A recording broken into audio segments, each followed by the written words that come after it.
Halo Sobat Easy Stock, ada IPO baru di bidang IT.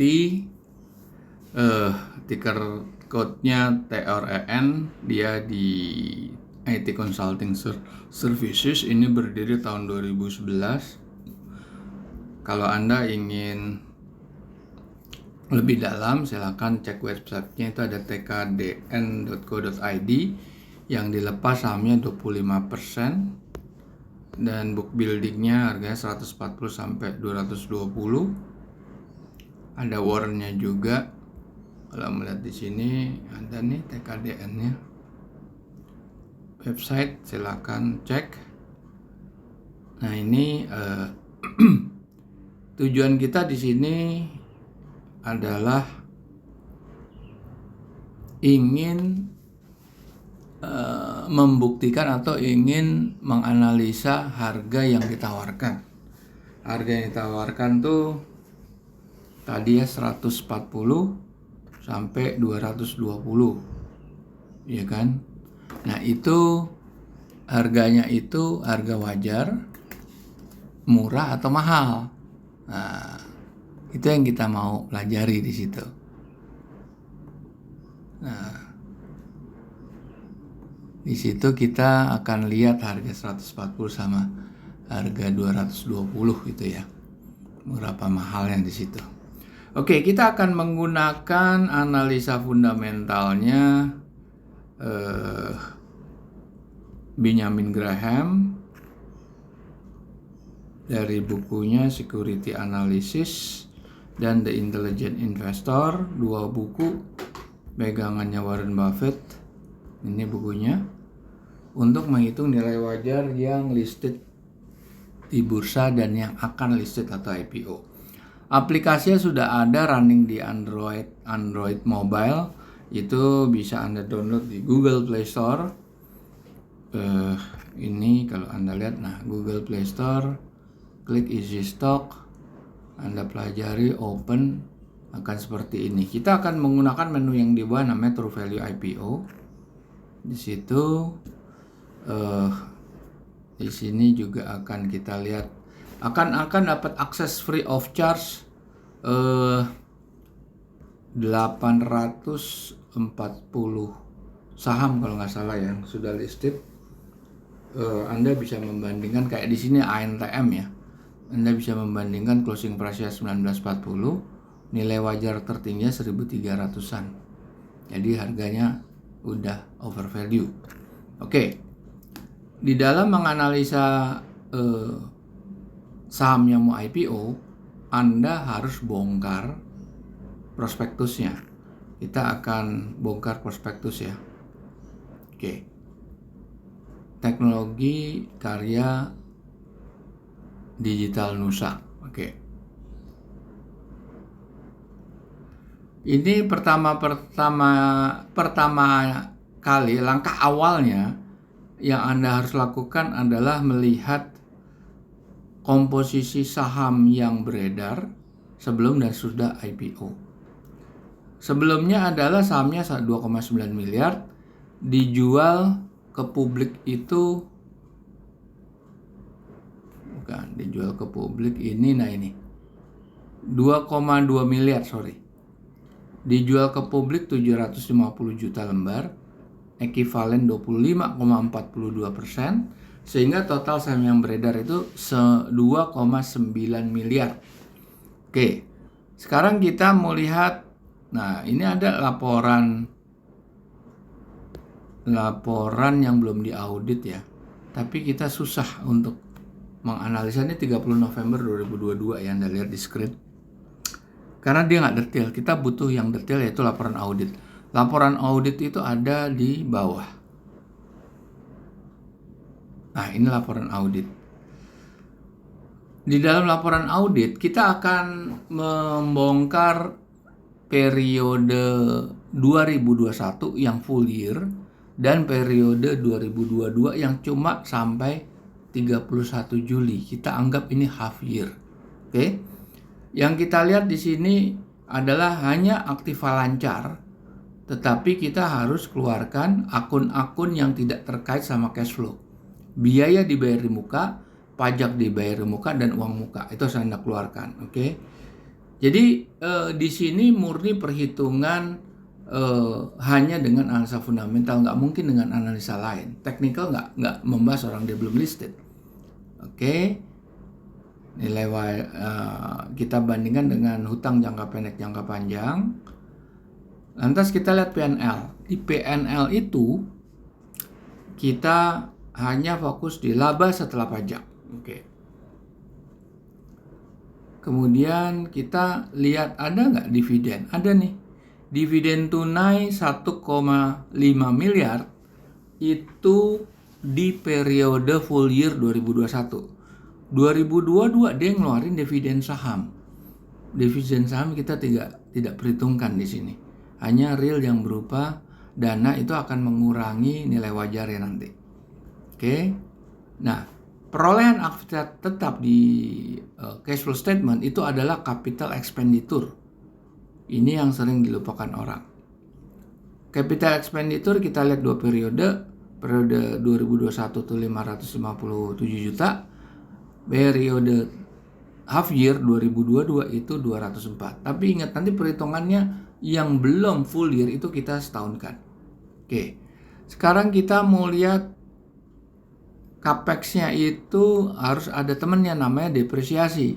Depresiasi berapa? Nah, kita lihat di bawah depresiasi.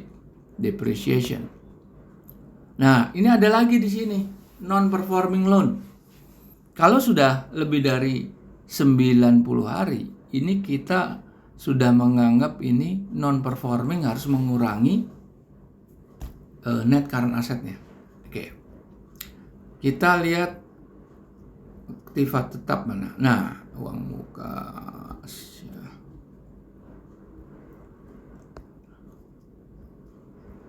Nah, ini aktiva tetap.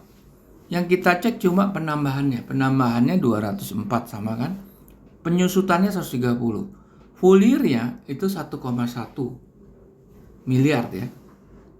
Akumulasi penyusutannya 124. Oke. Belum cukup. Kita lihat breakdown daripada PNL. Nih, pendapatan ya, beban pokok. Kita cocokkan penyusutannya di sini. Kalau Capex nggak akan ada di sini. Pemulihan piutang. Pemulihan ini adalah sesuatu yang harus kita keluarkan di sini. Oke.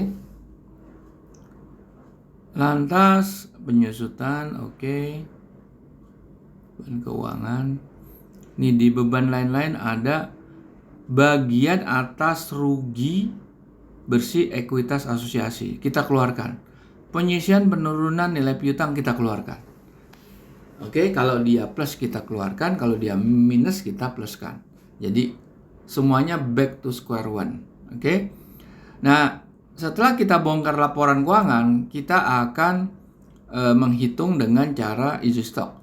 Kita akan running videonya ya. Videonya adalah seperti ini. Kita mulai dari yang full year ya, tahun lalu. Oke, seperti ini. Kita buka.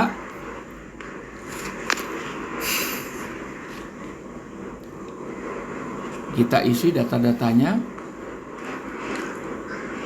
Growth-nya kita asumsikan karena teknologi mungkin 3%, optimis juga nggak apa-apa. Government bond Anda bisa lihat di Bank Indonesia, di Bloomberg atau di CNBC untuk tenor 10 tahun. Ini yang jadi ukuran investor global untuk masuk ke suatu negara. Capex, OPEX, depreciation ditambah dengan pendapatan dan biaya non recurring itu harus disetahunkan. Tapi kalau udah full year udah setahun, net income juga harus disetahunkan. Terus Anda isi utang jangka pendek, jangka panjang, listed stock, dividen dikurangkan, lantas tulis net current asset. Kita ingat harga offeringnya 140 sampai 220. Kita isi terus kita klik check mark yang warna hijau. Berapa harganya tahun lalu full year ya? 138. Mendekati harga bawah di 140. Kalau dia jual di 220 itu udah kemahalan. Oke, kita lihat laporannya up to date 2022 Q2.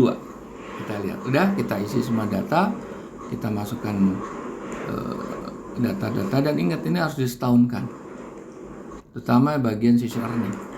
Oke, kita lihat di sini, masukin current asset, klik checkmark warna hijau, berapa dia? 128, berarti tidak terjadi peningkatan yang signifikan, malah kecenderungannya turun. Jadi sebetulnya harga tadi, mana tadi? Ini teknologi karya digital Nusa, ini sebetulnya harganya premium. Tadi kan 138 sama 128 ya. Kalau dia pasang aja harga terendah di 140, itu sebetulnya harga udah premium. Bukan ya sedikit, masih dibilang wajar, sedikit lebih tinggi dari nilai wajar, tapi tidak murah. Kalau dia pasang harga antara 140 220 atau malah di harga upper sellingnya di maksimumnya 220, itu harga premium. Jadi ini hanya ulasan berdasarkan fakta ya. Kalau Anda istilahnya Anda nanti menghadapi di pasar bahwa kok begini harganya malah turun, ini auto reject atas atau auto reject bawah, ini nggak ada kaitannya dengan pembahasan ini. Yang terjadi di market itu adalah psikologi pasar antara supply dan demand. Kalau Anda lihat ini kapitalisasinya nggak besar ya. Kapitalisasinya hanya kita lihat utangnya aja cuma 22 miliar. Total utangnya cuma 20 di bawah. Current asset 40 miliar. Ya kan? Bukan perusahaan besar. Kecil ini. Ini perusahaan kecil. Anda lihat jumlah saham yang dibagikan atau dijual ke publik 25%. Anda bisa lihat waktu book building, Anda pasang 10 juta bisa dapat 10 juta nggak? Kalau Anda dapat ternyata cuma 1 juta, itu diasumsikan sebagai oversubscribe, tetapi belum tentu seperti itu. Karena yang beli adalah owner atau teman-temannya owner, saudaranya owner, emiten yang beli, teman-temannya emiten. Nah ini, kalau terjadi seperti itu kondisinya, kemungkinan digorengnya tinggi.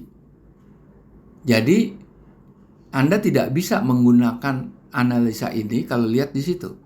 Ini bisa hanya digunakan dalam jangka panjang. Setelah ini perusahaan IPO ini bergerak sama katakan 1 tahun, kita juga update lagi dong valuasinya. Baru bisa itu. Jadi kalau Anda baik yang kecewa, kok analisanya begini, ini bohong begini, bukan seperti itu. Ini fakta. Yang di market itu sentimen, yang di market itu terjadi psikologi. Market psikologi itu terjadi karena supply and demand, karena ada bid offer. Tergantung banyakan mana. Kalau dia mau naikin, mau kerek naik, setelah berapapun yang Anda beli pasti berapapun yang Anda jual, yang Anda bid pasti di take up, pasti berapapun yang Anda offer itu akan dimakan. Offer kan Anda berarti jual ya. Itu akan dimakan. Itu harga akan naik. Tapi kebalikan, Anda offer itu bidnya pasti di bawah terus. Itu pasti akan turun. Kalau bidnya banyak atau offeringnya banyak, yang jual banyak, orang akan cenderung akan nurunin harga. Karena dia kan cepat exit. Atau dia sudah nggak percaya harga bakal naik, ya dijual aja, cut loss aja, mumpung masih sedikit ruginya. Itu yang harus diperhatikan. Jadi terserah Anda mau berkiblat kemana. Mau technical, ya silakan ikut psikologi market. Kalau Anda mau fundamental dengan fakta di laporan keuangan, Anda harus menjangka panjang.